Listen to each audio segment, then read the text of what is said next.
Hey there. Tonight, we're travelling back to a darker time. Not to castles or grand halls, but to the shadowed streets where plague doctors walked in strange masks and heavy robes, carrying hope and fear all at once. You'll drift through the life of a plague doctor, what it was like to face sickness and death day after day, to wear that infamous beaked mask, and to walk the fine line between healer and outcast during one of history's deadliest pandemics. If this kind of slow, immersive storytelling helps you relax and rest, feel free to like the video and subscribe, but only if it truly brings you peace. And drop a comment letting me know where you're listening from and what time it is. It's quietly comforting to know who else is out there, falling asleep to the same tale. So dim the lights, let the heavy robes settle, and let's step into the world of the plague doctor. And now, let's begin. The year is 1656. Congratulations. You've just been hired as a plague doctor. You don't quite know how this happened. Perhaps you were out of work and desperate. Perhaps someone misread your name in the town ledger and mistook you for a trained physician. Or maybe, more likely, nobody else was willing to do it. Either way, you are now the proud owner of the worst job in Europe. Your town is thrilled. You are considerably less so. The first thing they give you isn't a welcome or a handshake. Heavens no.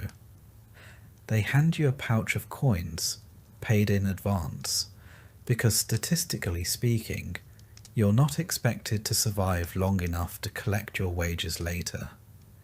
It's generous in a suspicious sort of way, like a man handing you a lantern and sending you into a mine that's already on fire. They assure you it's an honourable appointment. You've been chosen to serve the people in their time of need, which is a polite way of saying you'll be surrounded by corpses before the week is out. Now let's get you suited up. There's no official training, of course, no school, no mentor, no handbook. But there is an outfit. Oh yes, the outfit.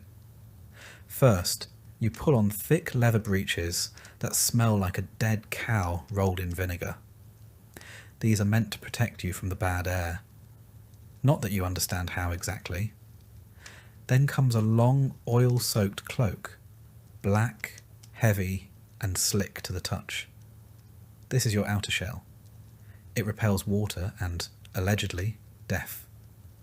Over your hands go gloves, and over your head, a wide-brimmed leather hat meant to identify you as a medical man, which, again, is more about appearance than accuracy.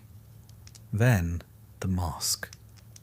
You slide the beaked contraption over your face, securing the straps at the back of your head. The beak, 6 inches long and curved like a bird's, is stuffed full of herbs, spices, and ingredients that sound more like the contents of a cursed spice rack than medicine. Rose petals, cinnamon bark, cloves, perhaps a little mint or camphor if you're lucky. Some doctors include crushed emerald or powdered viper flesh, just in case superstition turns out to be correct. Inside the beak, the air is stale and sickly sweet. The herbs are supposed to protect you, to filter the foul stench of rot, to cleanse the miasma believed to carry disease. The prevailing theory is simple. Bad smells are dangerous, and good smells keep you safe. You are, effectively, a walking sachet. Your vision is obscured by the mask's round glass eyepieces, which fog with each breath. They press against your skin with an itchy tightness. You cannot scratch. You cannot sneeze. You cannot see much of anything clearly. But you're ready. They hand you a wooden cane. You weren't expecting this, but it comes with the job. The cane is multi-purpose. It allows you to examine patients from a distance, lift blankets, prod lumps, or gently tap a foot to see if it still twitches. But it has another function as well. Should you be surrounded by desperate, plague-stricken townsfolk, crying, screaming, clawing for help, this stick is your only defence. You're not only a healer, you are a moving target. You begin your rounds. The streets are mostly silent. A few shutters creak in the breeze. Somewhere, a church bell tolls, not for a service, but for a body. The carts have already come by this morning, their wheels leaving muddy tracks behind them. Each cart was piled with corpses, wrapped in sheets or left bare.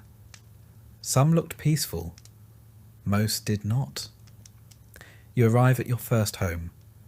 A servant meets you at the threshold, holding a cloth to his mouth. He gestures toward a room in the back. The smell hits you before you even open the door.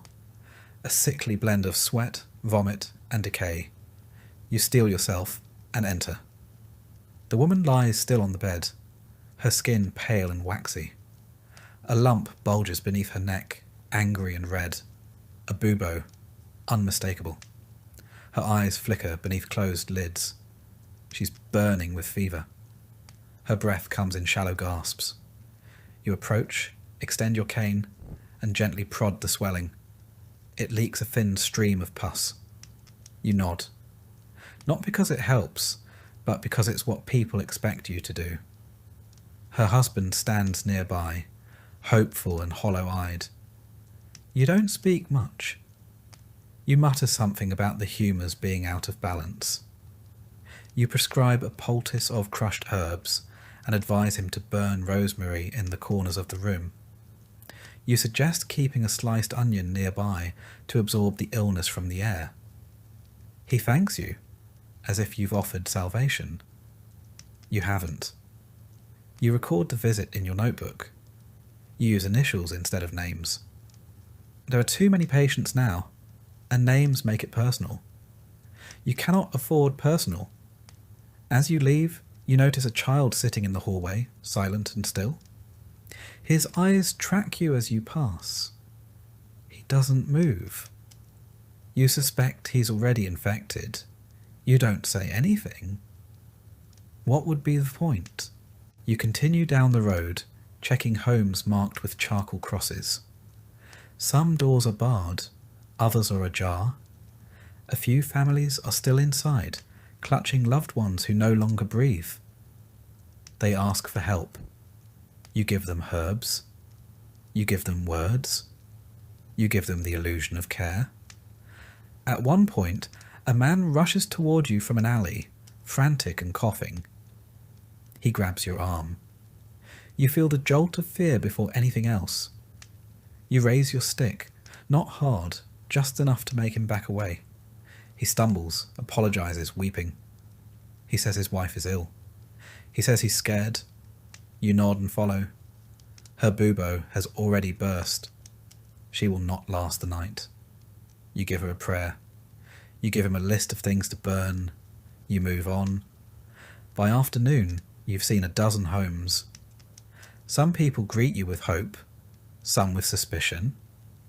One old woman spits at your feet and tells you you're death in disguise. You don't disagree. You return home at dusk.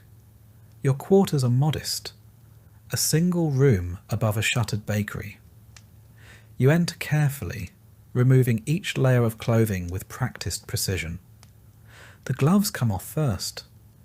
Then the cloak, stiff with dried sweat and stained at the hem. Then the mask. You hang everything near the hearth, letting the smoke dry what little moisture remains. Your face is red and chafed from the straps. Your eyes sting. You wash your hands 3 times, scrubbing until the skin burns. You inspect your arms and neck for signs. No lumps, no fever, not yet. You light a candle and sit at your desk. Your notebook lies open, pages marked with scrawled observations. crude drawings of boils and rashes. You try to organise your thoughts, but they blur. All the patients run together now. Same symptoms, same endings. You eat a small piece of bread. You sip weak wine.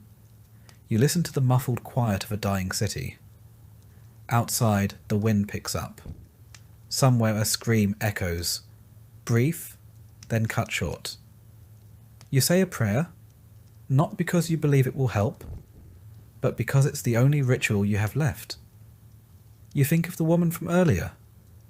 You think of her husband, who still believes you can save her. You think of the child in the hallway. Then you stop thinking. You must.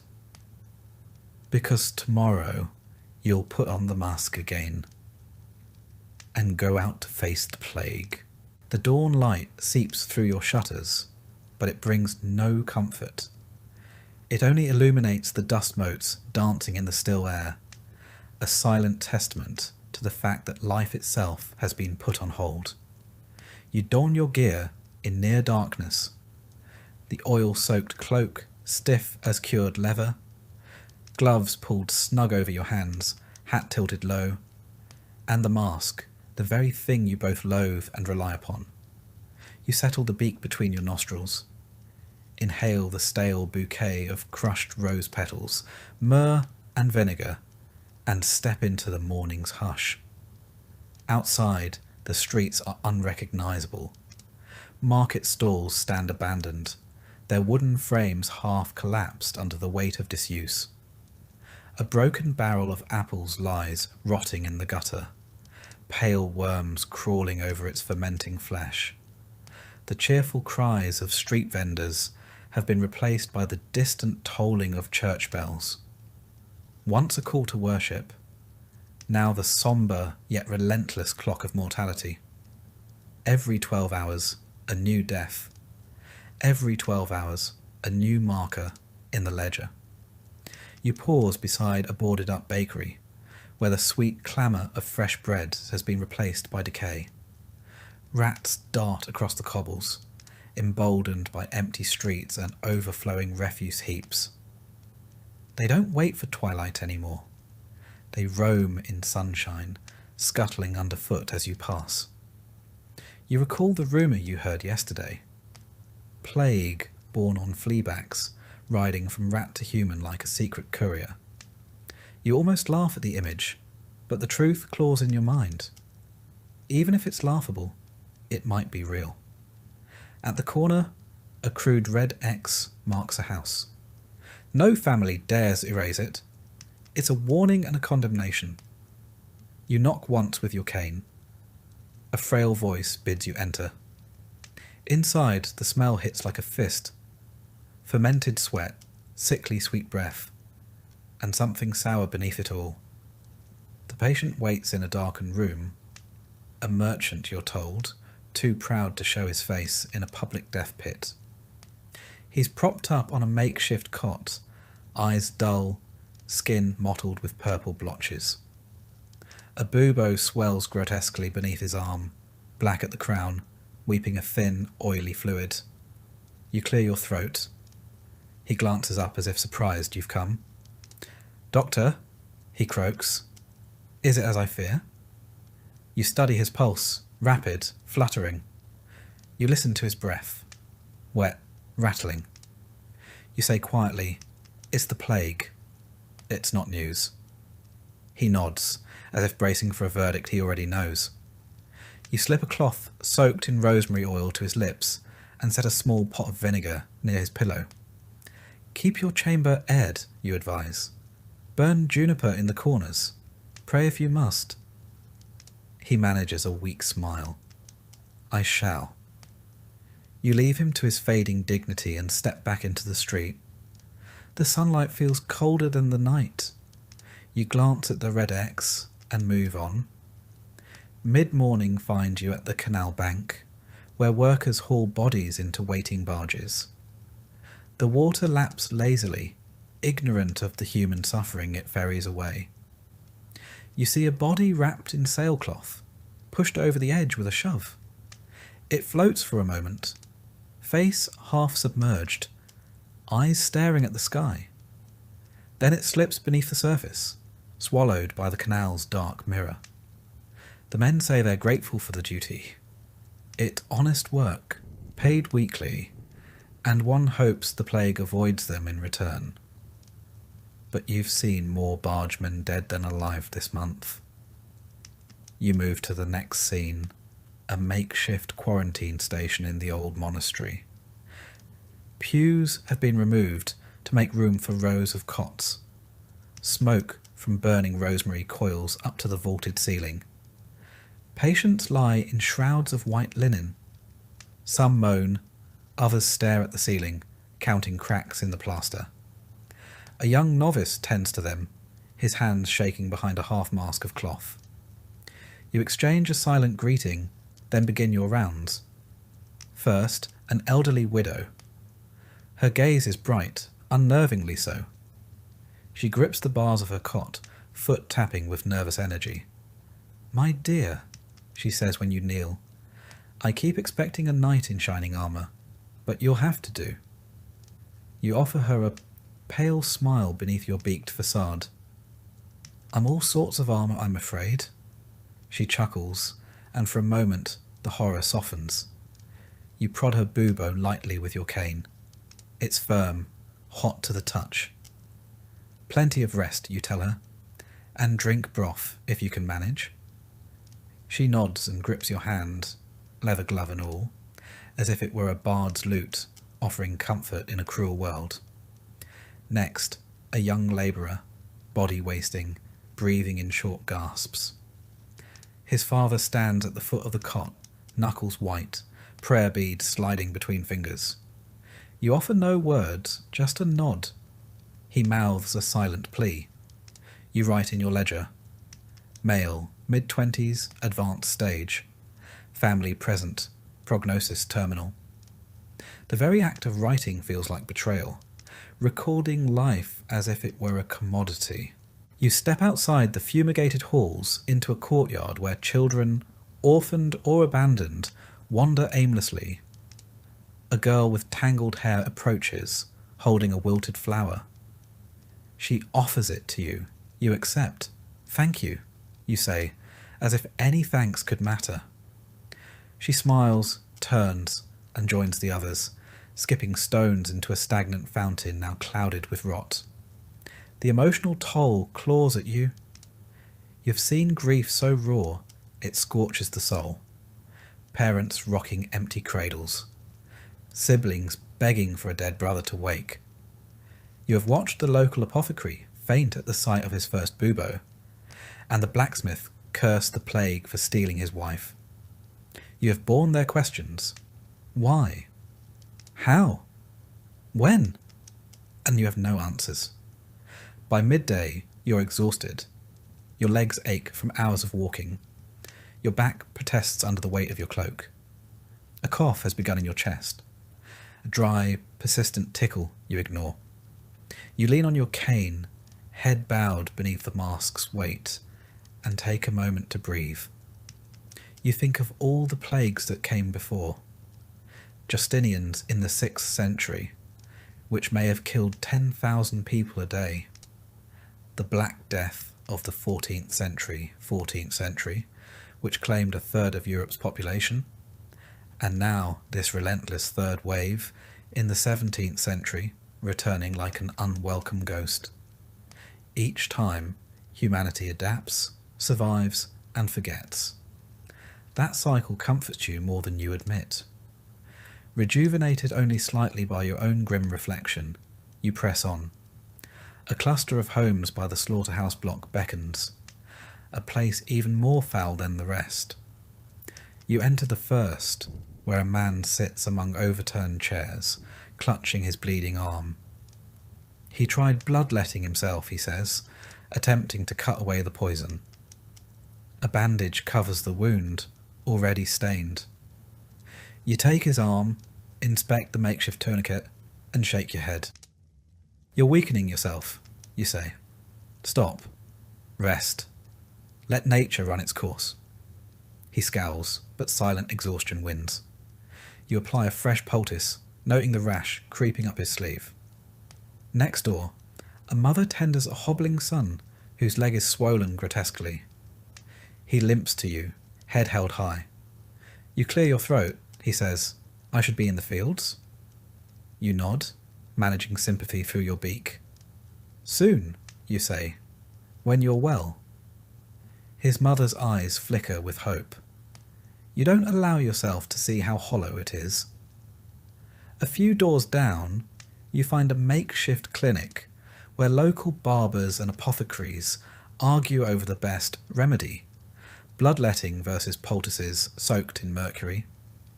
You intervene, gently, explaining the dangers of mercury exposure, suggesting gentler infusions of elderflower tea. They grumble but defer. You note their names. Brother Matteo, Signor Luca. Disagreements may kill more than the plague. You walk on. Late afternoon shadows stretch long across the streets. You decide on one final stop, the orphaned plague pit at the edge of town. Here, bodies are interred in trenches, coffins unnecessary. You've never witnessed the diggers at work. No one dares. Today you will. You approach, mask ready, cane tapping. Two men in tattered cloaks stand at the edge of a freshly hewn trench. They throw bodies in like refuse. A child's small body lands last. You pause, catch its shoe as it slips. The men glare. You drop it. They toss the body in. The pit echoes with muffled thuds. You lower your head in prayer. You do not know which deity still listens. You pray nonetheless. On your way home, you pass the chapel.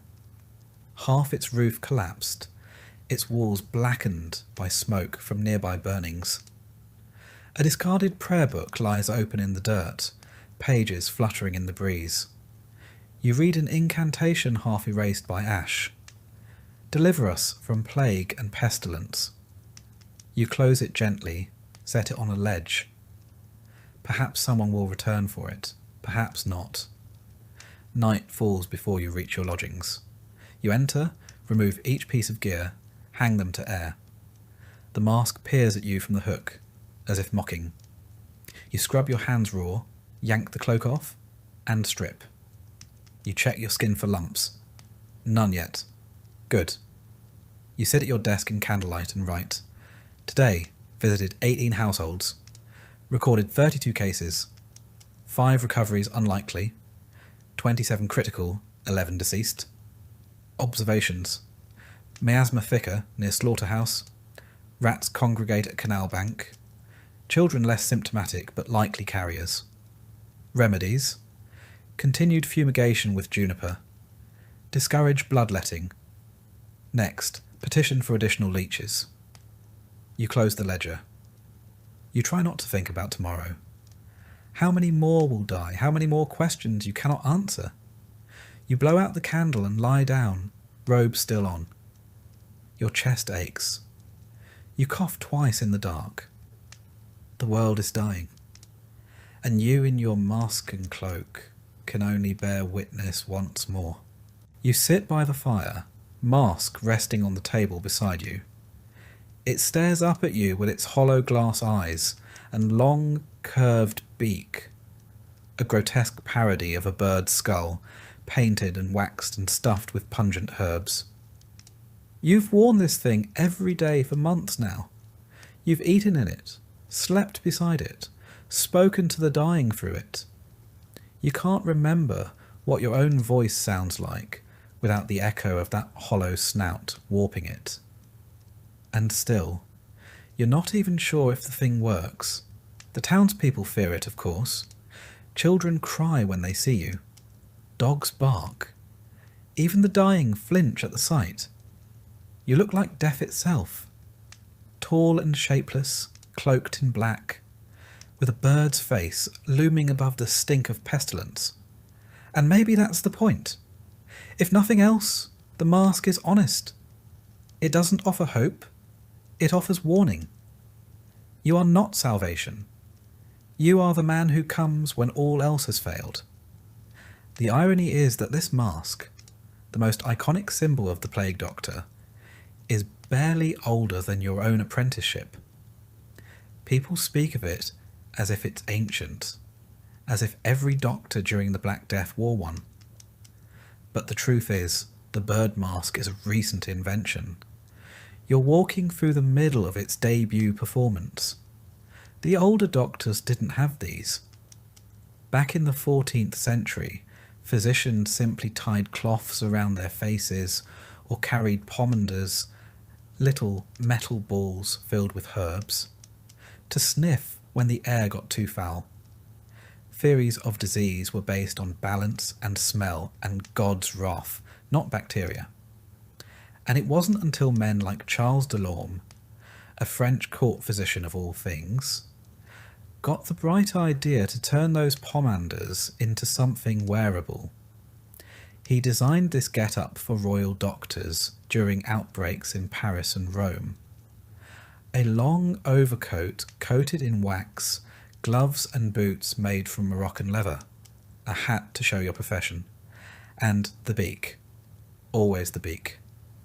1/2 foot long, curved like a carrion bird's, stuffed with whatever fragrant nonsense you could find. Rose petals, cloves, cinnamon, vinegar-soaked cloth, powdered viper flesh, if you fancied yourself daring. The logic, of course, was sound by the standards of the time. Everyone believed in miasma. Bad air, corrupted by decay, floating invisibly through the streets and seeping into your lungs. The plague, they said, lived in this air. It clung to sewage, clung to corpses, rose from the ground after too much rain. So, if air was the problem, then purifying that air must be the solution. Thus, the mask. 2 small breathing holes near the nostrils, and between them and your lungs. A stuffed wall of theriac.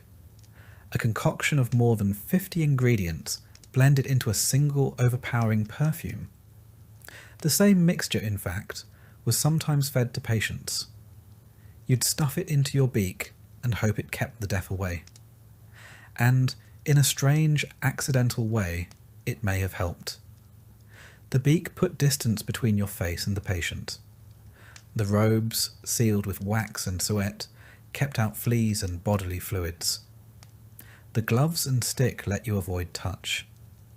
The glass-covered eyes protected you from spittle and smoke. You weren't protected from everything. Certainly not from the real cause, Yersinia pestis, the tiny invisible bacterium carried by fleas on the backs of rats. But you were shielded more than you knew. The outfit, ridiculous though it looked, functioned as a rudimentary hazmat suit, centuries before germ theory would explain why it mattered. Not that this made you feel any safer. For all its layers, the mask is suffocating. The herbs turn sour within a day. The vinegar stings your eyes. The waxed robes make you sweat until your underclothes are soaked. You walk like a statue, arms stiff, breath ragged behind a wall of rotten flowers. Sometimes, after hours on your feet, you forget you're even wearing it, until a child screams, or a horse rears back, or a man grabs your sleeve and calls you crowface. Then you remember. And still, myths swirl around you like flies around the corpse cart. One man insisted to you that your mask was cursed, that its shape summoned death, like a sigil carved into flesh. Another claimed you were no doctor at all, but a sorcerer, keeping plague in the beak and releasing it house by house. More than once, you've been followed through the alleys by men muttering prayers, clutching crucifixes, as if your presence alone could damn their souls.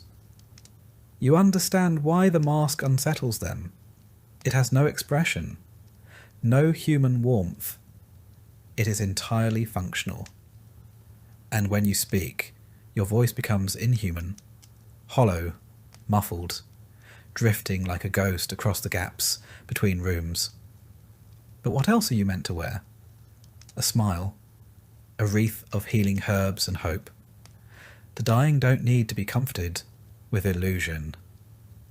They need to see the truth, that this is a war, and that you, like them, are just trying not to be the next casualty. Once, a barber surgeon mocked your mask openly in the tavern, said you looked like a fool, claimed his apron and saw were more honest tools than your crow costume. He offered to bleed a bubo then and there, bet you a week's wages he could cure what your mask could only smell. 3 days later, he was dead. His assistant took over the practice and stopped laughing. There's madness in the air now, not just sickness. You see it in the way people treat you. Some recoil as you pass, clutching at rosaries and spitting in your shadow. Others reach out and grab you, wailing for help, for prayers, for a miracle. They think the mask gives you power, that behind it you are not just a man, but something more. You wish they were right. You remember a girl, maybe 8, maybe 10, who once asked to try on your mask. Her mother lay in the next room, already gone. The girl didn't cry. She just wanted to know what it felt like to be the one who doesn't die. You let her hold it, briefly. It was too heavy for her. She gave it back without a word. Later that night, you passed her house again and found the door marked with ash. There are days now when you forget what your own face looks like. You shave by touch. You avoid mirrors. When you remove the mask at night, it leaves red lines along your cheeks, a ring of indentations where the straps cut deep. You wash it daily, but the smell never fades. A blend of sweat, resin, herbs, and time. It is your second face. You wear it as often as your own. And yet, you suspect that years from now, when the plague has burned itself out and this town has rebuilt on top of its own bones, people will remember the mask more than the medicine. The beak, the black robes, the man who looked like death and arrived too late to stop it. They will tell stories. Say you appeared like a spirit in times of sickness, that you walked among the dying with herbs in your nose and blood on your gloves, that you saved lives, or took them, that you were a healer, or a demon. But the truth is simpler. You are tired, you are sweating, you are hungry and afraid, and trying not to cough in a way that feels too deep in your lungs. You are not a monster or a miracle. You are a man in a mask, and you are already wondering what you'll do when the herbs run out.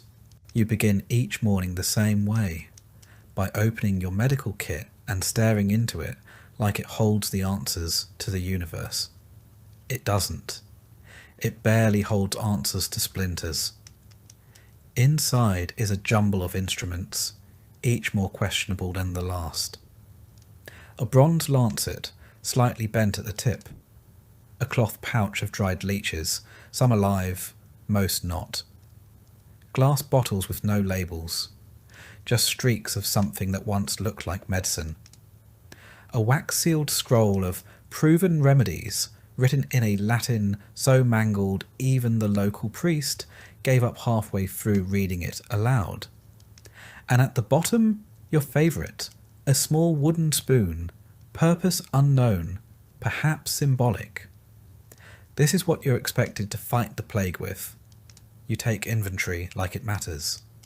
1 jar of vinegar, a lump of hardened sweat to rub into your cloak, a tin of theriac, a preparation of herbs and honey, and, according to rumour, a dash of snake. You sniff it. It smells like despair. Still, better than the patient you'll be seeing today. You set off, tools tucked under your arm, like a scholar bringing books to a lecture. Only you're the scholar, the lecturer, and the poor soul scheduled to fail the exam all in one. Your first visit is a cooper, or was. He's not making barrels anymore. His wife answers the door with shaking hands and asks if you'll bleed him. He says he's full of poison, she whispers. You nod. That sounds about right. Inside, the man lies on a bench, chest bare, bubo under his arm bulging like a rotten pear. He groans. You pull out your lancet and hold it up to the light. It glints. He looks at it like it might be salvation. You know better. You make the incision. Blood pours out, thick and dark. He screams, convulses, then lies still. His eyes roll. His wife rushes to his side. He's sleeping, she says hopefully. You say nothing. You clean your lancet, rewrap it, and move on. Bloodletting. The ancient cornerstone of medicine. Galen swore by it. Hippocrates, too. The idea is simple. Bad humours collect in the blood, and by removing some of it, you restore balance to the body. The practice is tidy on parchment, far less so in person. You've drained more men than you care to count, and most of them still ended up in the pit. Perhaps they'd have gotten there sooner without you, or perhaps you merely gave them something else to worry about in their final hours. Next house. A young woman in a back room. Her mother insists on onion poultices. You nod. Why not? You help her crush a few bulbs, spread them on cloth, and wrap them around the girl's swollen neck. The air fills with the sharp sting of sulphur. She gags. So do you. You try cupping next. You light a flame inside a glass jar, press it against her skin. The suction raises a welt. It's meant to draw out the plague, or the fever, or the evil spirits, depending on who you ask. All you know is that it leaves marks. Whether it helps is anyone's guess. She cries when you leave. Not because of the pain, because she can tell by your silence that she's not improving. There's a barber surgeon on the other side of town. You saw him once attempt cauterization, lancing a bubo with a red-hot poker. The sound the patient made still haunts your dreams. The room filled with the stench of burnt flesh and melted pus. The man didn't survive the night, but the surgeon said it was progress. At least we learned something, he said. You've learned something too. You'd rather be ignorant than repeat that. You check in at the apothecary, but he's locked his doors. A sign hangs outside. No new medicines, no old ones either. Fair enough. His shelves are probably bare. You remember when he still offered jars of dried frog, powdered pearls, or tinctures brewed from ash and chamomile. Some of it was even expensive. The people who could afford such luxuries are mostly dead now. The survivors have taken to boiling mint and calling it a cure. You yourself have run out of several ingredients. You used to carry wormwood, gone. Poppy syrup, gone. Anything vaguely numbing, gone. You consider brewing your own batch of camphor oil, but the fumes make you dizzy. And you can't afford to be dizzy. Not when every alley is lined with eyes. You recall one recipe scrawled in the margin of an old manual. Mix crushed emerald with milk. Apply to pustules. Emeralds, milk. Yes, that should solve it.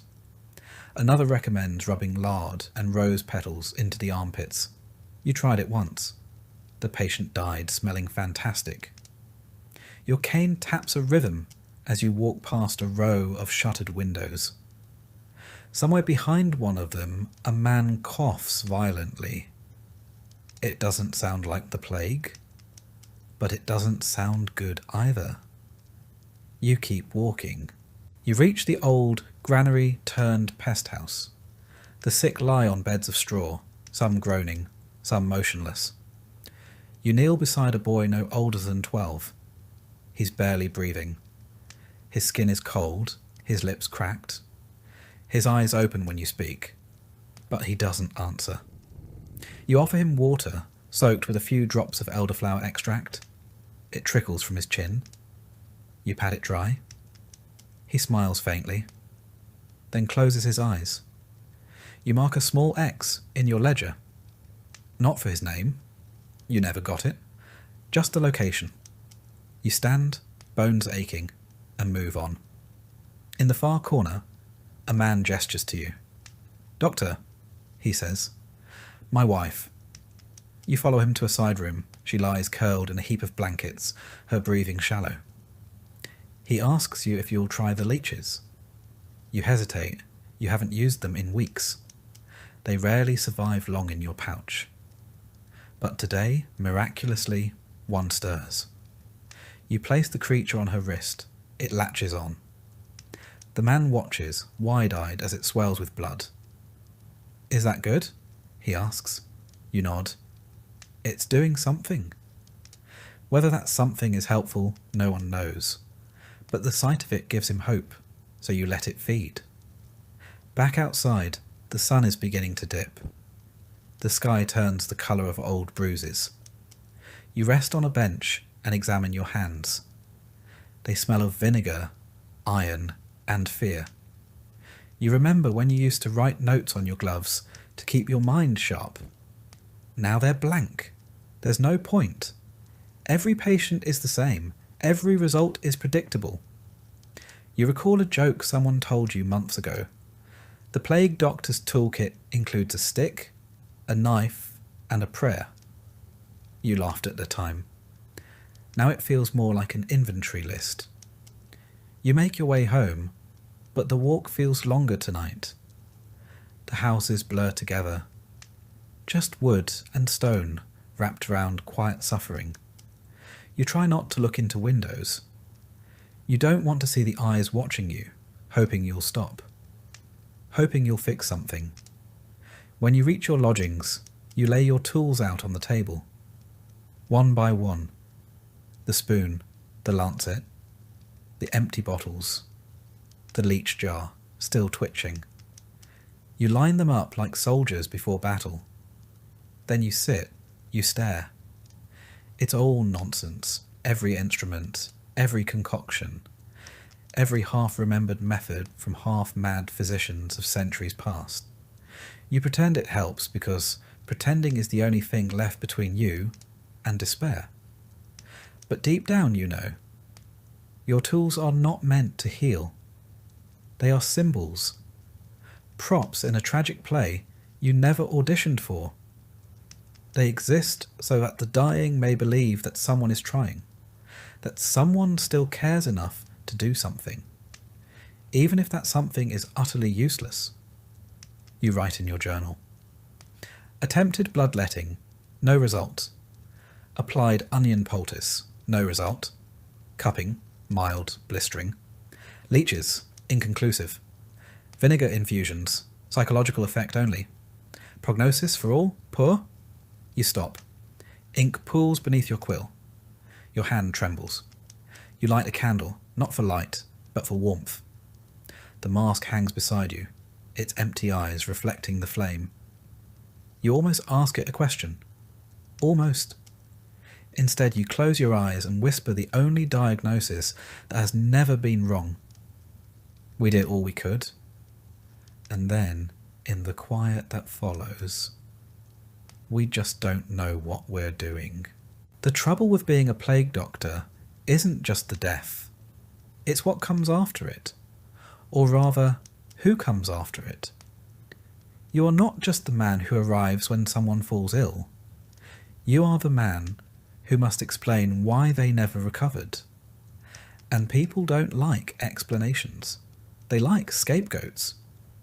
At first, they called you brave, appointed you with ceremony, a little purse of silver for your troubles, and a handshake so brief it could hardly be called human contact. You were the man in the mask, the protector, the one who would stand between the town and death.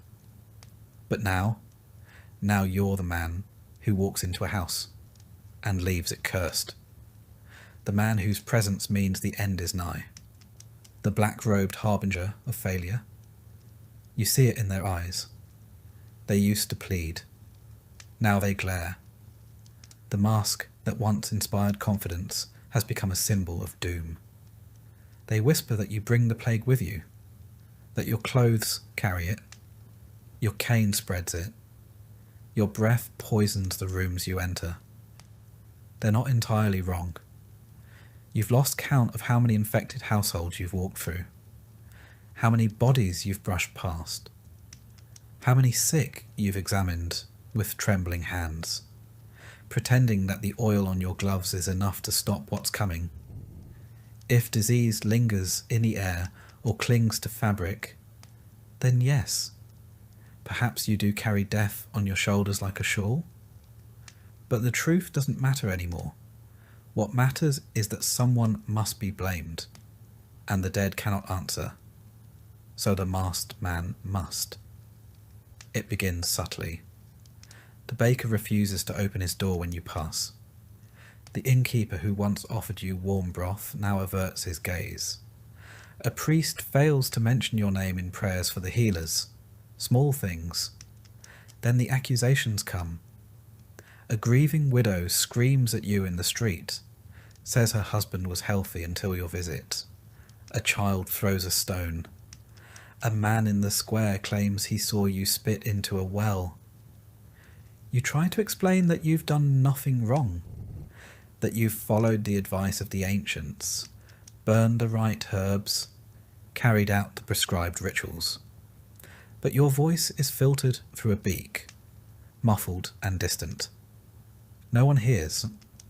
Soon, you learn not to walk alone. You carry your cane like a staff, not just to examine buboes from a distance, but to ward off the living. You keep your head low and speak only when spoken to. You become a shadow, a necessary evil. You're not the only one. You hear stories from other towns. Plague doctors run out of villages at knife point. One beaten to death outside a chapel, another drowned in a canal. Not all of them were innocent, but most of them were just unlucky. You meet a fellow doctor on the outskirts of town one morning. His robes are torn, his mask cracked. He tells you he's been sleeping in barns, moving by night. They think I killed their mayor, he says with a bitter laugh. I told him he had no humours left to balance. Didn't help. You share a stale biscuit and part ways before sunrise. Neither of you expects to meet again. Back in town, you are summoned to speak with the mayor. Not the one you just heard about. Yours is still clinging to life and power, though you're not sure which more tenaciously. You're led into a hall draped with black cloth. The air smells of incense and bureaucracy. He tells you plainly, the townsfolk are frightened. They want answers. They want to know the plague isn't getting worse. You nod and say what he wants to hear, that the numbers are steady, that isolation measures are helping, that the latest batch of rosemary is especially potent. He nods in return, satisfied not by the truth, but by the sound of certainty. He instructs you to write a public notice affirming the town's containment strategy. You do so, signing your name with a flourish that feels both pompous and pitiful. That evening, the paper is nailed to a post in the square. By morning, it's been defaced. Someone has drawn a skull over your name. You try to ignore it. There's a man in the poor quarter who has made it his mission to convince others that you are an agent of death. He walks from house to house, whispering that the plague did not truly return until you did. He tells them that your herbs are lies, that your mask is a demon's face, that the stick you carry was once a branch from a gallows tree. None of it is true, but again, truth is irrelevant. What matters is fear. And in the theatre of fear, you are a perfect villain. Masked, silent, strange. You carry no sword, you bear no shield, only blood-stained gloves and a ledger full of names that never lived to be crossed off. You begin to lose sleep. Not from illness, not yet, but from dread. Each knock on a new door is met with suspicion. Each alley feels like a trap. Children chant songs behind your back. Crow man, stay away. Mother died the other day. Crowman knocked, and then she coughed. Now her soul is carried off. You try to focus on your work, but your hands tremble more than they used to. You double-check every step. You speak gently, cautiously, like a man tiptoeing through a forest of broken glass. The tools in your kit feel heavier now. Not because they've changed, but because they no longer feel like instruments of healing, just props in a ritual that satisfies no one. You bleed a man who thanks you with tears in his eyes. He dies that night. His wife blames you. His brother sharpens a knife. The mayor sends guards to accompany you on house calls. It feels less like protection and more like containment. The guards don't speak to you unless necessary. They cover their faces, but not out of fear of plague, out of fear of association. You are not a doctor now. You are a danger managed by force. One afternoon, you are summoned again, this time to a church where a priest has fallen ill. He lies on the altar steps, surrounded by candles. The congregation watches from a distance. You kneel beside him, check his pulse, his breath. He's dying. You offer comfort, not cure. Later that evening, someone accuses you of poisoning the holy water. They claim the priest would still be alive, if not for your presence. You are questioned by the mayor's clerk. You answer with the same weary tone you use for everyone now. Flat, even, devoid of expectation. You're cleared, but not forgiven. Eventually, you begin walking at dusk instead of dawn. Fewer eyes, fewer shouts. You move quickly, efficiently, like a ghost through smoke. You visit the sick, mark your notes, apply your herbs. You say the prayers, though you're not sure you believe them anymore. You leave before the candle burns down. Some patients don't let you in at all. They say they'd rather die alone than under your watch. You respect their choice. You add their names to your list with a heavy hand. One night, you find a message scrawled on your door. Go back to the pit you came from. Another reads, your mask hides your guilt. You burn them both. You've learned now that medicine is not enough. That science cannot defend you. That the truth, when people are dying, has the weight of smoke in a hurricane. You speak less, write more, pray quietly, work quickly, leave no trace. You are no longer just a plague doctor. You are a man dodging the knife edge of fear, and learning more each day that the plague does not always kill with fever. Sometimes it kills with blame, and you are running out of ways to survive both. At first you didn't notice them. The rats, they were background noise, part of the scenery, scurrying along gutters, rummaging through refuse piles, slipping beneath doors and floorboards. There had always been rats, especially in a town like this, where food was never stored quite right and streets were never cleaned quite thoroughly. But now they're everywhere. And worse, they're fearless.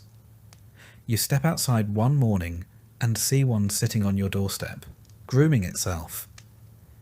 It pauses only briefly when it sees you, then resumes as if to say, go on then. You wave your cane. It trots away slowly without urgency, as though giving you the courtesy of pretending you're still in charge.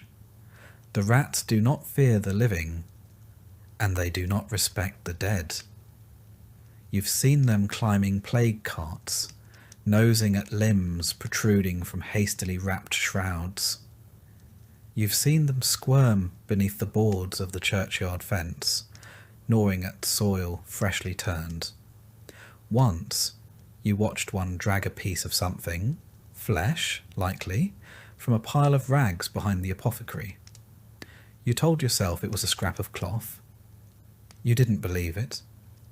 And you've heard them too.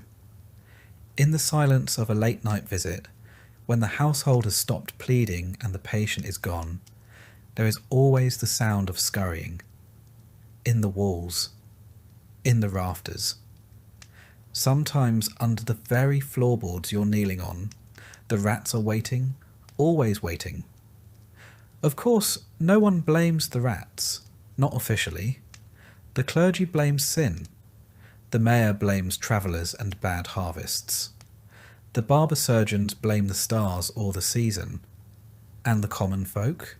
They blame you. But you've started to wonder if the rats were here all along, as much a part of the plague as the pustules and the fear. Perhaps they're not just a symptom, but the cause. You heard it first from a spice merchant who read it in a pamphlet from the coast, that fleas on rats may carry the sickness. The idea was laughed out of the tavern, but it lodged in your mind like a splinter. You started paying more attention. And what you noticed was this: where rats were most numerous, the plague bloomed with cruel precision. In the alley behind the granary, rats by the dozen. 4 houses infected. Along the fishmonger's row, where scraps piled in the street, more rats. 2 more homes lost. Coincidence, perhaps. But then again, what isn't these days? Today you're called to a weaver's home, a crooked little structure with a collapsing roof and a hole in the side wall big enough to admit a dog, or a dozen rats. You knock, wait, then push the door open gently with your cane. Inside, the air is heavy with dust and sickness. The weaver lies on a cot near the hearth. Her skin is blotchy, her neck swollen, but that's not what draws your attention. It's the corner behind her, a nest of rags piled high, twitching. You move closer. A rat darts out, vanishes beneath the floorboards. Another peeks from a crack in the wall. The patient groans. You look down and realise one of them has chewed through her stocking. You finish the visit quickly. Nothing more to be done. You leave behind a sprig of rosemary and a warning to burn her linens. She won't. No one does. Outside, you ask the neighbour if anyone's been laying traps. She shrugs. What's the point? She says. There's always more. She's right. You've never seen so many. They travel in packs now. They're bold enough to raid storerooms in daylight, to climb walls and rafters. One night, you saw a cluster of them swimming across the canal. For a moment, you thought you were hallucinating. But no, they were just adapting, thriving. You begin walking with a heavier step. You thump your cane on the ground more often. You tell yourself it's to ward off evil.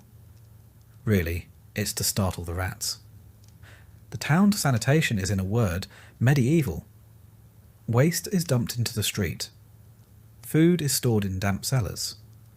Water comes from wells too close to latrines. The gutters are clogged with rot. Rain doesn't wash anything clean. It just spreads the filth further. You've tried to raise the issue. The mayor's clerk nodded solemnly and said, "We're prioritising prayers." You visit the pest house in the West Quarter. A young boy there is crying, his leg covered in bite marks. His mother swears he was attacked in his sleep. You believe her. The rats don't wait anymore. If a body is still, it's fair game. You try to seal your own lodging more thoroughly. You stuff cloth into the cracks beneath the door, plug holes in the walls with wax and old rags. Still you hear them at night, the scratching, the skittering, the occasional squeal. One morning you wake to find droppings near your medical kit. You vomit in the hearth, light a new fire, and begin scrubbing your tools for the third time that week. You've started to dream about them. Dreams where they speak, where they watch you from high places with beady black eyes. In one dream, they wear tiny masks, just like yours. In another, they walk upright, carrying your cane, mocking your voice. "Doctor," they say, "we've come to help." You don't tell anyone about the dreams. You hear that in other cities, they've begun experimenting with poison. A mixture of ash and ground glass, slipped into lard and spread where the rats feast. You make a batch yourself, carefully, wearing gloves. You set it out by the bakery ruins, where the rats cluster thickest. You return 2 days later. The poison is gone. The rats are still there. Fatter, if anything. One evening, you return home to find your bed torn. A rat has nested in it. You don't scream. You don't curse. You simply sit on the floor and stare. Eventually you rise, remake the bed, and double your mask straps before sleeping. You've started marking the rats in your ledger. Not formally, just small notches beside entries. One for each sighting. You no longer bother distinguishing between plague deaths and vermin activity. At this point, it all blends together. You consider writing to someone, a physician in a larger city maybe, or one of those university men who claims to understand natural philosophy. But you know what they'll say. Interesting theory. Needs more proof. Meanwhile, another dozen die. The clergy still preaches that the plague is punishment from God. The sermons ring out from the chapel ruins, echoing through empty streets. One friar claims that cats are to blame. Witches in disguise. Some towns begin killing cats en masse. The rat population doubles within a week. You bring the matter to the mayor again. You urge him to order street cleaning, pest control, basic sanitation. He rubs his temples and says, "People are dying, doctor." I don't have time for rats. You resist the urge to laugh in his face. The next morning you attend a family of 6, all infected. The father dies during your visit. The youngest child, a girl with missing teeth and matted hair, tugs at your sleeve and says, "I saw the rat climb into his mouth last night." You excuse yourself and vomit in the alley. You begin wearing thicker boots, tucking your cloak tighter around your legs, wrapping your bedroll in oilskin and sleeping with your cane across your chest. You don't fear the plague anymore, not in the same way. You fear what comes before it, what scurries in and lays claim to the body before the fever even begins. You return one day to a street you thought empty. You find rats fighting in the open, not over food, but over territory. One bites another's throat clean through. It squeals and twitches and dies. The victor drags the carcass into a drain. You back away slowly. You stop recording patient names. You start recording rat nests, the granary, the tanner's shed, the old stable near the wall, the church vault. You tell yourself it's for the good of the town. That if anyone survives this, they'll want to know where to begin rebuilding, where to dig, where to burn. But part of you knows the truth. The rats aren't going anywhere. They're not a symptom. They're not a side effect. They are the inheritors of this town. You're just passing through. And as you walk the alleys at dusk, stick in hand, boots heavy, mask suffocating, you feel it in your bones, You can't outrun the rats. You never could. When you first put on the plague doctor's robe and mask, you thought you were stepping into a role of salvation, a healer amid despair. You imagined your presence might stem the tide of death, that your skills and care could make a difference. But almost immediately, you learned the harsh reality. Your role was far less heroic and far more tragic. You were hired to die. No one said it outright, but it was understood. The town needed someone to stand at the front lines of the disaster, to tend to the sick and confront the plague face to face. You were that person, the shield between the dead and the living. Yet, like all shields, you were expected to bear the brunt of the attack, and eventually to break. Your appointment was less about skill and more about availability and willingness. Many doctors fled the cities, some took safer posts, others simply closed their doors and hoped the plague would pass them by. You, however, answered the call, whether driven by duty, desperation, or circumstance, and found yourself in a lonely, dangerous position. Your payment came in advance, a cruel but practical decision by the town's leaders. They knew the odds were against you, so they offered your family some security should you perish. It was a grim gift, a promise that you might not return. Your days passed in a blur of sickness and death. You rose before dawn and donned the heavy, waxed robes that covered you from head to toe. The mask, with its bird-like beak stuffed with aromatic herbs, sat heavy on your face, a barrier against the invisible and terrible threat in the air. Your tools were few and simple, lancets dulled by repeated use, brittle leeches barely clinging to life, and jars filled with vinegars and herbs steeped in the hopes of past generations. Bloodletting, cupping, and cautery, treatments rooted in centuries-old traditions, were your arsenal. Sometimes they seemed to help. Often they did not. You watched countless patients fade away despite your efforts, their lives slipping like sand through your fingers. You kept a ledger, a record of the sick, the dead, the surviving. Names and dates that blurred together, each one a small tragedy. The promised rewards for your service, land, money, or prestige, seemed like hollow echoes from a distant world. Many who donned the mask did not live long enough to claim their prize. Widows and orphans bore the brunt of loss alone. You heard of others like you, sent from distant villages as expendable shields, strangers arriving to a city overcome with fear.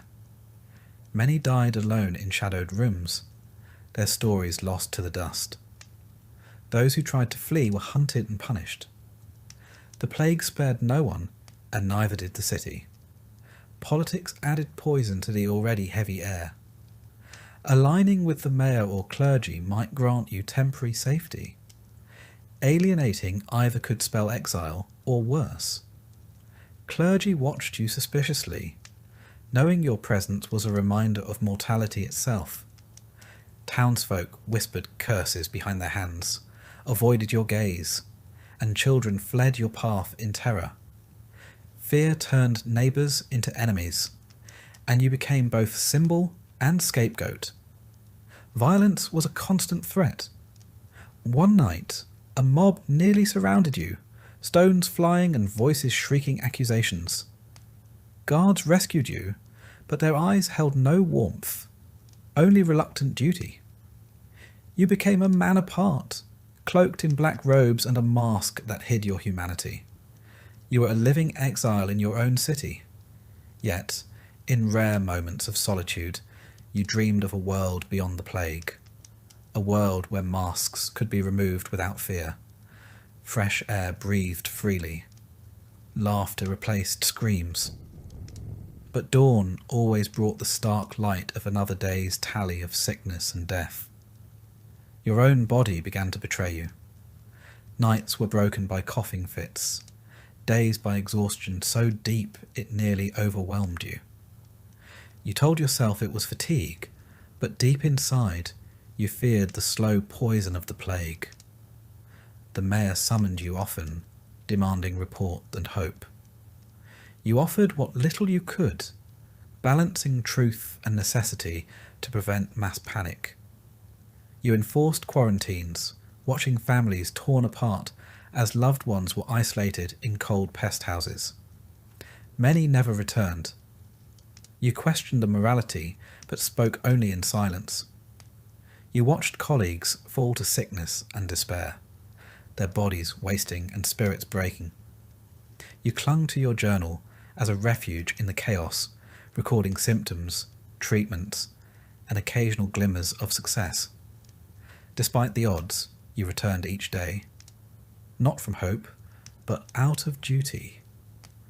At night, lying awake with the mask resting beside your bed, you whispered vows to endure as long as breath remained, to ensure your sacrifice would not be forgotten, even if your name faded from memory. Your senses sharpened with each passing day. The scent of decay, the sight of swollen buboes, the distant wail of grief became familiar, nearly normal.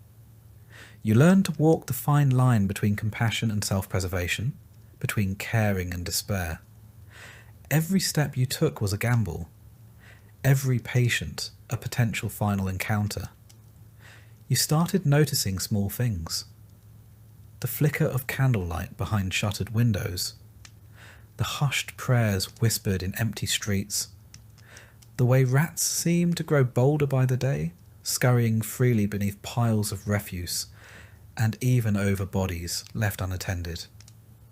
The rats, you realised, were as much a part of the plague as the disease itself. Your cloak, once a barrier, now felt like a shroud. The mask, a suffocating burden. But you wore them still, because to remove them was to invite death closer. You learned to seal every opening, to scrub your tools obsessively, to avoid the sickest patients when you could.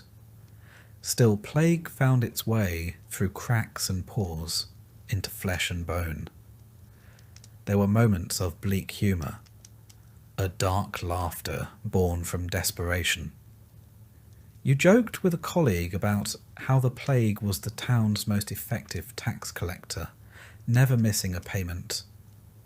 You laughed bitterly at the absurdity of it all, the rituals and remedies that were no more than superstition. Yet beneath the humour lay a deep sadness.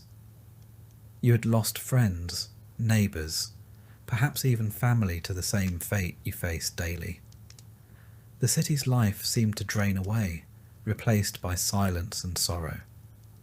You often wondered who would survive this nightmare, if anyone would, and what the world would look like when the plague finally lifted. You remembered the first patient you could not save, the child whose eyes met yours in confusion and fear. You carried that moment with you, a weight heavier than any cloak or mask. It drove you forward, even as your own strength waned. Your health declined steadily. You found yourself increasingly fatigued, haunted by fevers and chills.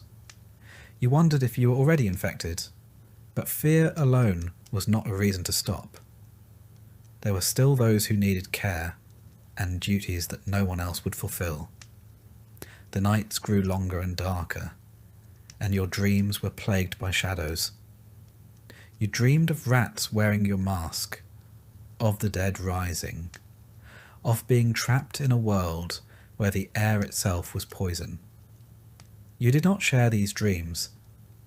There was little comfort to be found in fear. You began to prepare for the inevitable. You wrote letters to your family, hoping they might understand the sacrifice.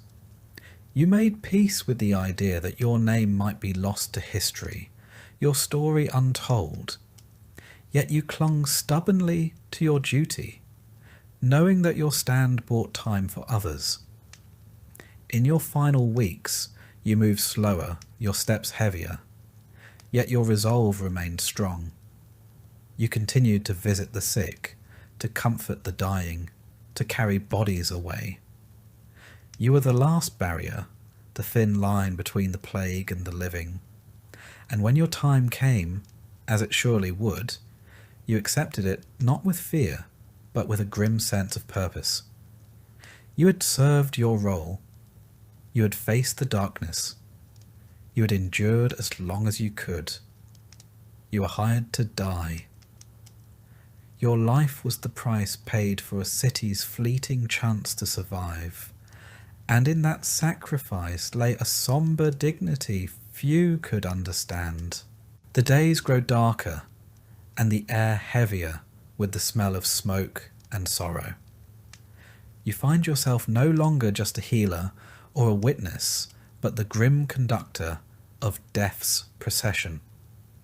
Cart after cart rumbles through the narrow streets, piled high with bodies wrapped in hastily sewn shrouds, their weight a crushing reminder of how many lives the plague has claimed.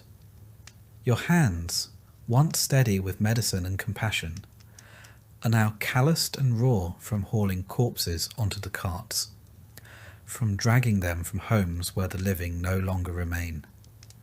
Each body is another story ended, another family shattered. You once wrote names, but now you record only numbers, the sheer volume rendering individual identities impossible to maintain. The smell of burning is constant. Clothes, bedding, and even entire homes are set aflame to prevent the spread of the disease. The flames lick the sky, turning the dusk a fiery red, the smoke thick and suffocating.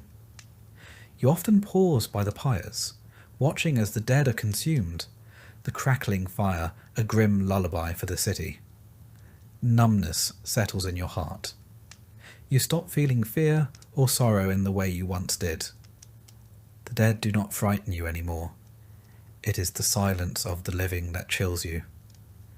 The empty streets, the shuttered windows, the absence of children's laughter haunt your every step. The death of a child, though, cuts differently. Once, the small body of a girl was brought to you, her breaths shallow, her skin pale. You held her frail hand and felt a flicker of something that the plague had not yet consumed. Hope. But when she slipped away, that hope died too, leaving only an aching emptiness. After that, faces blurred into one another. Pain became a constant companion, but your heart grew harder, a necessary shield. Your duties extend beyond the sick and dead. You mark homes with chalk or paint, a sign to others that death has visited.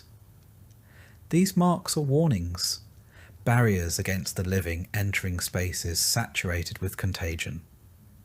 Sometimes you see neighbours avoiding these houses altogether, leaving the abandoned to rot, their histories buried beneath layers of dust and sorrow.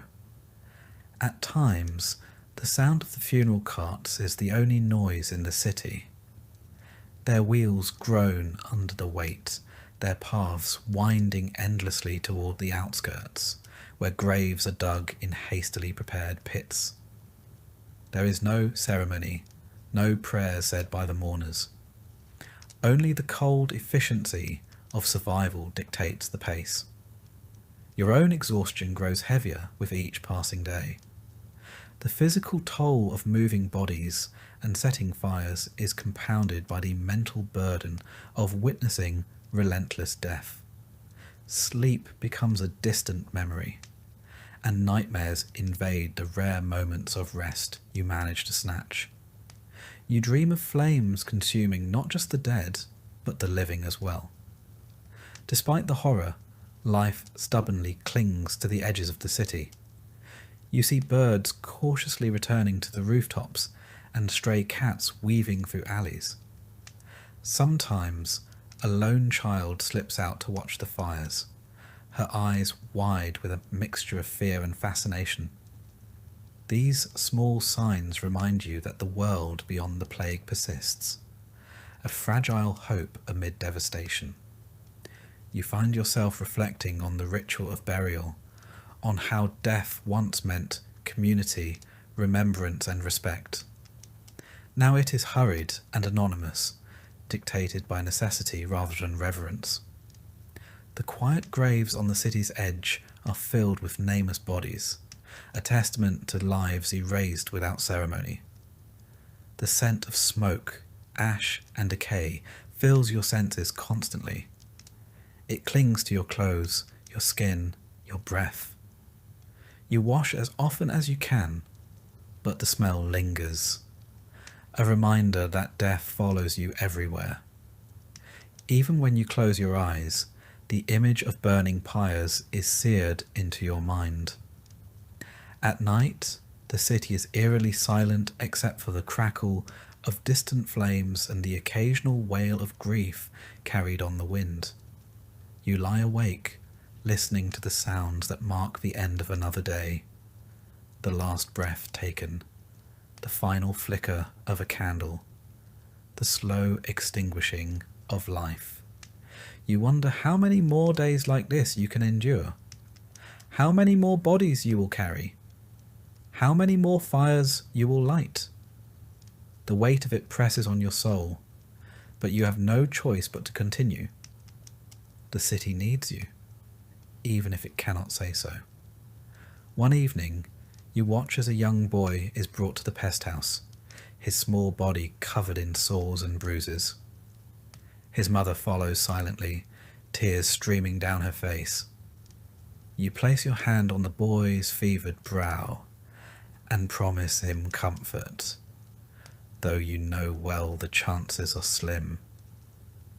The boy's frightened eyes meet yours briefly, and in that moment the enormity of your role strikes you anew. You have become more than a healer or a witness. You are the keeper of memories, the guardian of a city's final moments. The dead have ceased to frighten you. It is the silence of the living, the absence of voices and laughter, that haunt you most deeply. The fires you light burn not only the bodies, but also the fragments of a life once lived.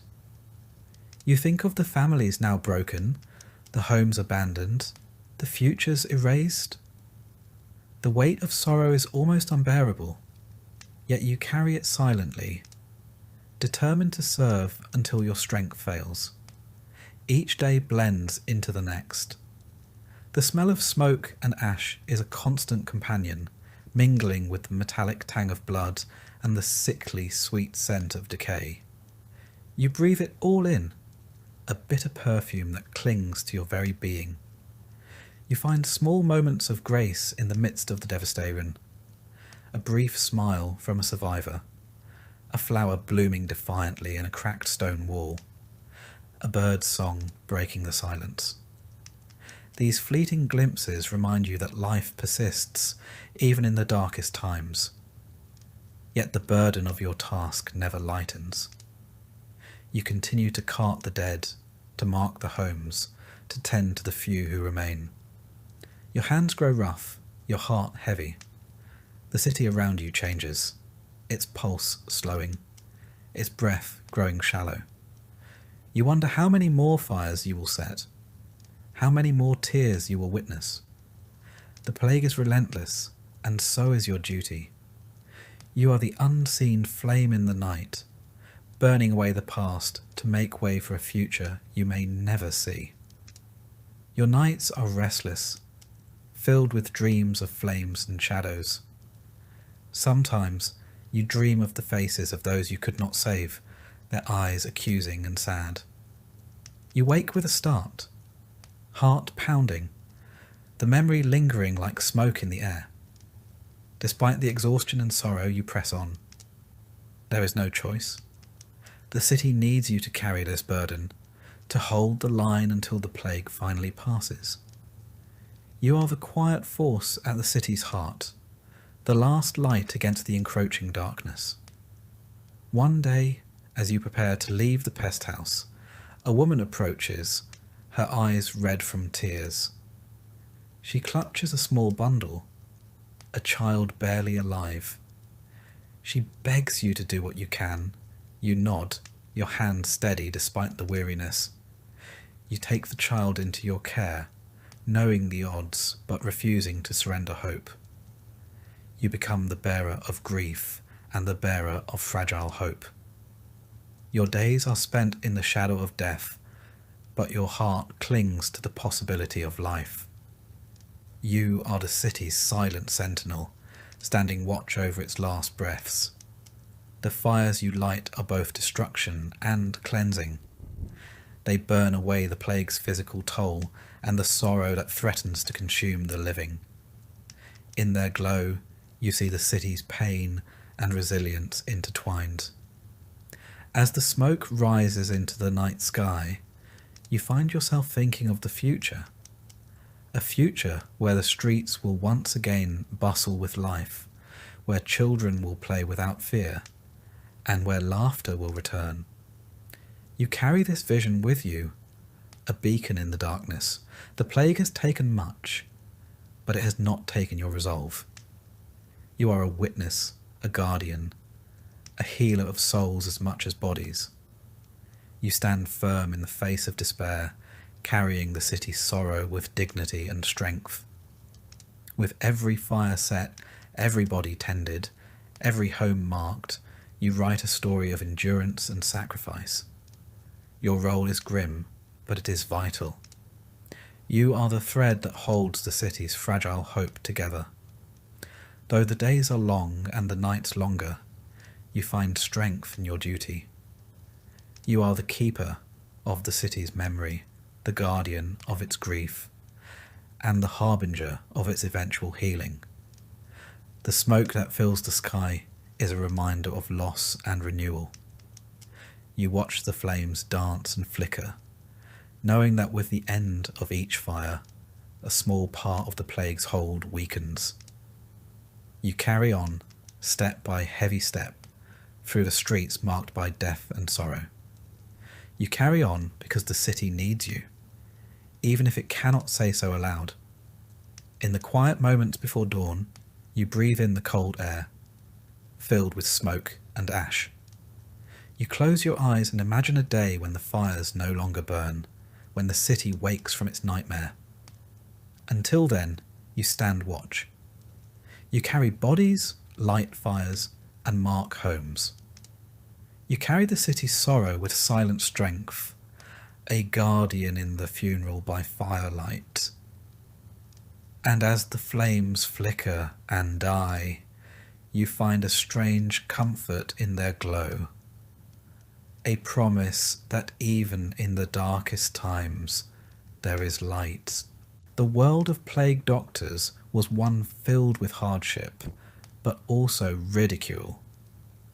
From the very first day you donned your heavy waxed cloak and the infamous beaked mask, you became a figure of mockery among those who called themselves healers.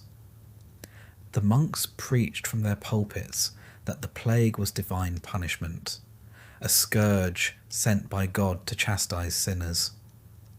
Their remedy was prayer and repentance, and any other method was met with suspicion or disdain. Barber surgeons flaunted their razors and leeches, confident in the ancient art of bloodletting, certain that restoring the balance of humours was the only true cure. They laughed at your costumes and potions, dismissing your efforts as foolishness. Apothecaries sold their exotic mixtures in fragrant shops, promising cures that too often offered only false hope. Amidst this cacophony of belief and rivalry, you stood alone, the oddity wrapped in leather and herbs, wielding a wooden cane to keep distance from the sick.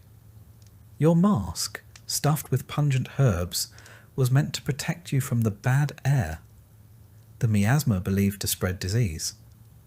But to many, it was a symbol of fear and superstition. Children ran from you, adults crossed themselves, and whispers of curses followed your steps. You were seen as a harbinger of death, a figure both feared and ridiculed. In taverns and town squares, fierce debates raged between monks, barbers, apothecaries, and doctors. You listened, often silently, as they argued over the cause and cure of the plague. Monks decried sin and demanded repentance. Barbers boasted of their bleeding skills, and apothecaries touted their latest remedies. When drawn into argument, you defended your observations and cautious treatments, only to be met with scorn and accusations of heresy. Despite the mockery, you persevered. Every day you risked your life tending the sick and dying, gathering notes and patterns to better understand this relentless killer. Your journals grew heavy with symptoms, treatments attempted, and outcomes observed. Some patients showed signs of relief, but many succumbed despite every effort. Your methods were primitive, but grounded in experience and the desperate hope for a breakthrough. The plague fractured the medical community, weakening the city's response. Instead of unity, there was rivalry and distrust. The monks urged prayers, the barbers bled their patients, and the apothecaries sold potions. You stood between superstition and the beginning of scientific thought, trying to bring order to chaos. Hostility was common. On several occasions, you faced public challenges from barber surgeons accusing you of recklessness or quackery. You stood your ground, citing cases where your care had eased suffering or prevented spread. Some in the crowd listened, others jeered. Behind closed doors, a few expressed grudging respect for your courage and cautious approach, yet publicly, mockery persisted. Small victories fueled your resolve. A child's fever breaking, a household spared through quarantine, symptoms relieved by herbal infusions. These fragile hopes kept you moving through the darkness. But the city remained divided, trust broken, public health fragmented. None could stop the plague alone. Lonely nights followed, filled with the groans of the dying and the whispers of the fearful. The burden of isolation pressed heavily upon you, as did the constant threat of death. Yet you refused to falter. Your mask and robes were more than protective gear. They were symbols of endurance, sacrifice, and a flicker of hope that someday this nightmare would end. The city would survive, as it always had before. And when it did, it would remember those who faced the darkness without retreat.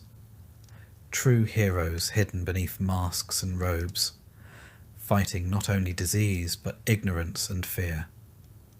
Until that day you walk your lonely path, scorned but steadfast, the plague doctor, outcast, healer, and unsung protector. You spend long hours moving through the city's darkest corners, entering homes where hope has long since fled and despair sits thick in the air. You carry with you not just herbs and remedies, but a heavy weight of responsibility. Families look to you with fear, suspicion, but sometimes, just sometimes, with a faint glimmer of trust. In those moments, you feel the full burden and blessing of your role, to be the thin line between death and mercy in a city overwhelmed by plague. Your robes, heavy and stiff with wax and leather, made you an odd sight. Children ran in terror at the sight of the bird-like mask, and some adults crossed themselves as you passed by. You were seen as both a harbinger of death and a fool, a contradiction that left you neither respected nor truly feared. You sought knowledge wherever you could find it, studying ancient texts and gathering the fragmented wisdom of those who had faced plagues before. You experimented with herbal remedies, isolation tactics, and rudimentary hygiene measures. But every success was fleeting. Every step forward met with 2 steps back as the plague swept mercilessly through the city. The tension between you and other medical practitioners was palpable. At times, you attended councils where monks preached repentance, barbers demanded bloodletting, and apothecaries pushed their potions. Arguments flared, voices raised, and the city's response to the plague fractured. It was a war not just against disease, but against ignorance, fear, and pride. In the quiet moments between the horrors, you wondered if your efforts mattered at all.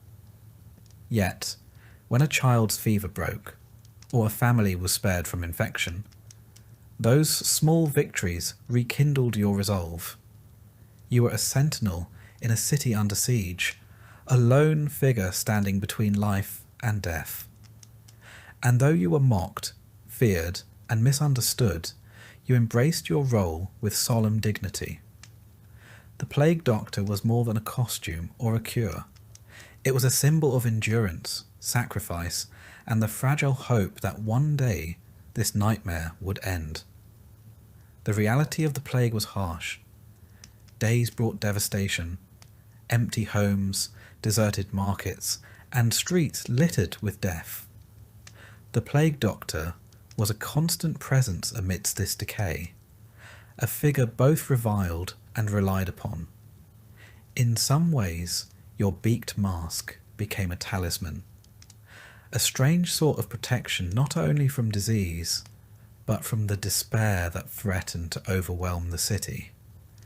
You found yourself drawing strength from this symbol, even as others mocked it. There were moments when you questioned your sanity. The endless exposure to death, the hostility of those around you, and the heavy burden of responsibility pressed down upon your shoulders. But you pushed these doubts aside, focusing on the task at hand. When you moved through the city's alleys and courtyards, the whispers followed you like shadows. People said the mask was cursed, that the plague doctor was an omen of doom. Yet some still dared to hope that you were a guardian, standing between the living and the dead. Your work was lonely, your rewards few, but your resolve never wavered. You held on to the belief that even in the darkest of times, compassion and perseverance could make a difference. The city would eventually survive this plague, as cities had survived before. And when it did, it would remember those who had faced the darkness without flinching. True heroes hidden beneath masks and robes, fighting not just the disease, but ignorance and fear. Until that day, you walk your lonely path, scorned but steadfast, the plague doctor, outcast, healer, and unsung protector. The plague had finally started to fade from the city's streets. The haunting sound of death carts piled high with corpses had become less frequent, and the heavy silence that once smothered every alley began to lift. Windows, once tightly shuttered against the deadly air, cracked open to admit cautious beams of sunlight. Life, battered but persistent, was returning to a place that seemed forsaken. You stand at the threshold of this fragile new dawn, removing the infamous beaked mask that has been both your shield and your burden. The weight of the mask, lifting from your face, does not bring relief as you had hoped. Instead, a new heaviness settles in your chest. Your reflection in a cracked mirror shows a man changed by suffering. Hollow eyes rimmed with exhaustion, cheeks sunken from sleepless nights and unending grief. The person you see is a ghost of the man you once were, forever marked by the plague. Those who survived look at you with a strange mixture of emotions, gratitude mixed with suspicion, pity tinged with fear, and sometimes thinly veiled contempt. To many, you are the plague incarnate, a walking symbol of death itself. Children shy away at your approach. Mothers clutch their children closer. Even old acquaintances avoid your gaze. You try to shed the emotional armour you wore for so long, the mask, the robes, the protective distance. But memories cling stubbornly. Faces of the lost crowd your dreams like shadows. The screams, the stillness, the stench of decay, they invade your waking moments and sleep alike. Night after night, you awaken gasping, drenched in cold sweat, your throat raw and aching as if the mask's weight still presses upon your lungs, the wooden cane slipping from clammy hands. Your body bears the marks of the ordeal too. Bruises, cuts and burns from long days tending the ill throb with lingering pain. Your hands tremble, recalling every life they touched and every body they lifted. A deep weariness settles in your bones, a hollow ache lodged within your chest that no amount of rest can ease. Yet the city begins its slow, tentative recovery. New life pushes through cracked stones and burned earth. Flowers bloom where corpses once lay. Laughter cautiously returns to bustling markets. Smoke rises from chimneys bearing the scent of cooking fires. The world is reborn, but you feel estranged, a stranger among the living. Neighbours you once aided now avoid you, uncertain if you are friend or lingering curse. Rumours whisper that the plague doctor has gone mad or still carries the sickness within. These whispered fears cut deeper than any blade. You reach out, seeking connection, but find only distance. The relentless grief and trauma have reshaped you, altering how you see yourself and the world. Simple conversations feel strange.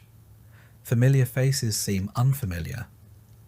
You are isolated, even among those who survived. The nights are the hardest. You find your way to the ruins of the old chapel, where prayers for the dead still echo among crumbling stone. There you kneel, whispering the names of those lost too soon. Friends, strangers, the many you carried in your arms in their final moments. In this sacred silence, you seek a fragment of peace, a balm for your weary soul. Slowly, you come to understand that the plague's toll extends far beyond the bodies it claimed. It carved deep wounds into hearts and minds, scars invisible to the eye, but no less real. Survivors bear the weight of trauma, grief, and loss in ways even time may never fully heal. Your story does not end with a triumphant celebration or a hero's welcome. It unfolds quietly, in the slow, difficult work of healing both the city and yourself. You are a survivor of a nightmare few will remember. A man who faced death cloaked in leather and herbs, who carried hope amid despair. Though you may never feel whole again, your courage stands as a beacon, a testament that even in the bleakest times, the human spirit endures. As the days stretch longer and seasons shift, you reclaim fragments of your lost life. You relearn the gentle rhythm of sleep without the suffocating musk. You breathe deeply without dread and meet faces without flinching. Yet memories, sharp and unyielding, remain. The weight of every soul lost, every failed treatment, every family torn apart shadows your path. You find new purpose in passing on what you learned. In dimly lit rooms, flickering candlelight casts dancing shadows as you share stories of courage and caution. You teach the importance of observation, isolation, and compassion. The lessons hard earned in the crucible of plague. Your voice bridges the chasm between a dark past and a hopeful future. Though the mask no longer hides your face, The wisdom you carry shapes a city determined to be better prepared. Sometimes, when the night is deepest, you catch yourself reaching for the mask, a reflex born of years battling an unseen enemy. But each time you resist, anchoring yourself in the present, refusing to be haunted by the past. You stand quietly, listening to distant church bells tolling for the dead, feeling the slow pulse of life reawakening in the streets. You understand the plague's shadow will never fully lift. It lives on in stories, scars and souls it touched.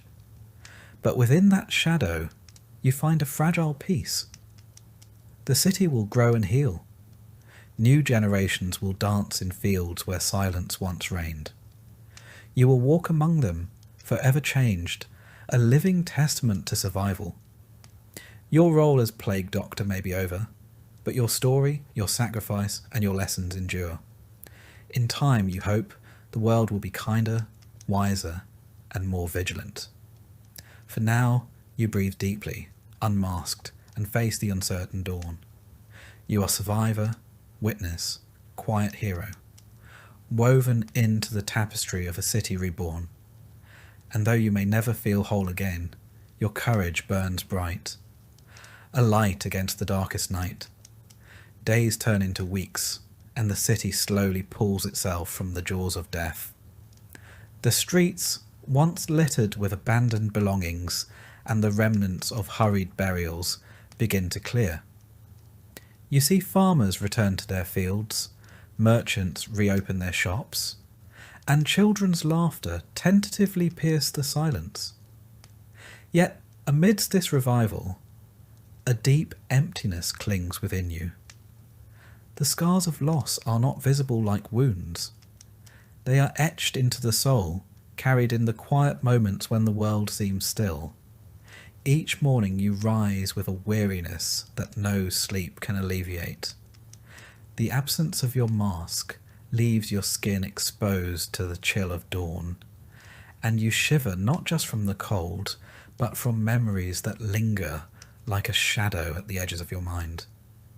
The nights are the hardest, when dreams revisit you with relentless vividness. You see faces, friends, strangers, the innocent and the damned, each frozen in their final moments. You hear the pleading whispers, the last gasps, the unbearable silence that followed. You walk the streets, trying to reclaim the life that once was yours. Yet the city looks unfamiliar, and you feel like a ghost wandering a place that no longer feels like home.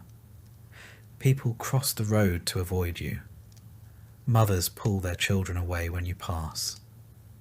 Even those you once comforted now regard you with unease, as if you carry a darkness no one dares to touch. The burden you bear is not only the weight of the dead, but the crushing loneliness of survival.